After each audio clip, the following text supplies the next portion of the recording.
يا برج الجدي، أنا النهاردة مش جاي أقولك إيه اللي هيحصل لك. أنا جاي أقولك أنت بتعمل في نفسك كده ليه؟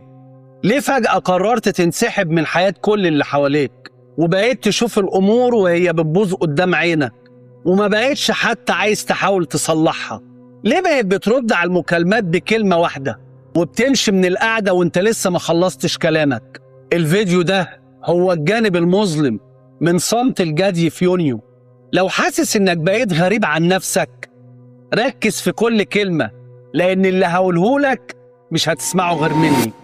بص يا جدي، انت دلوقتي واصل لمرحلة اسمها الاحتراق الهادي. انت مش غضبان ومش بتزعق، انت ببساطة بطلت تهتم. بس الحقيقة ان عدم اهتمامك ده هو اكبر كذبة انت عايشها. انت بطلت تهتم عشان تعبت من المحاولة فقررت تلبس قناع الزهد. انت بقيت بتشوف الناس وهي بتغلط في حقك وبتضحك ببرود، مش لانك سامحتهم، لا، لانك استخسرت فيهم حتى العتاب. بذمتك يا جدي، الهدوء اللي انت فيه ده مش هو اللي بيسبق الانفجار الاخير؟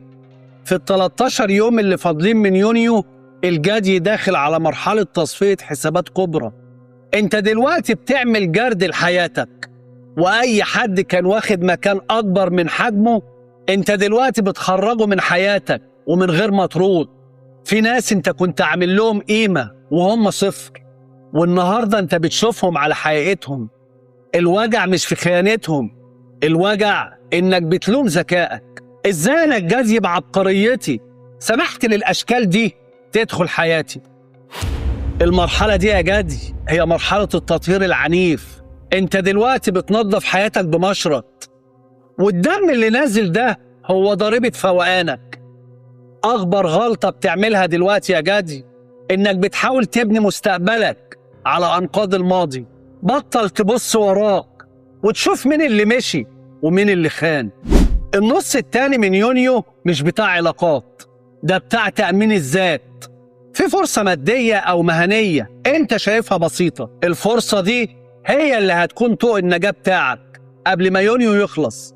بطل تتكبر على الفرص اللي بتجيلك وابدأ من تحت الصفر لو لزم الأمر. يا جدي، السكوت اللي أنت فيه ده يا إما هيكون بداية عظمة جديدة يا إما هيكون كفن لطموحك. سؤالي ليك يا جدي والتعليقات هي اللي هتحكم. أنت هتبطل تعاقب نفسك على غلطات غيرك، وانت هتعرف ان الزهد اللي انت فيه ده هو مجرد هروب من مواجهة فشلك في اختيار الناس الصح. وروني كبرياء الجدي في التعليقات. كان معاكم وليد زهران، وكلامنا دايما في الصميم.